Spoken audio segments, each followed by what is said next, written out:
بزان نەخۆش نایخۆم هەموو ڕۆژە دووجاری خۆم. دوای ئەوەی کە ئەم پروپاگەندەی نەخۆشی شێرپەنجەی مریشکە بڵاو بۆتەوە بازار چۆنە لە ئێستادا؟ خۆی یاخوا بەخێر بستە چاو خۆی بە ئەم بازار نەبوو ئەمیش معاش نییە بازار نییە ئەمیش تاسیری زۆری لەسەر مریشکم. دوانی ئەم پروپاگەندانە لێدان بێ لە بەرهەمی ناوخۆی کوردستان؟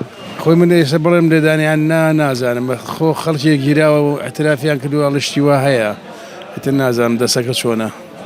پێت وایە نەخۆشی شێرپەنجەی مریشک هەبێت؟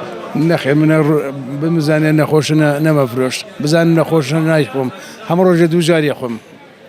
دووجاری خۆی ئێسش گە پاشێ و ئێوارەژێ خۆم بزانم خراپە نایخۆم.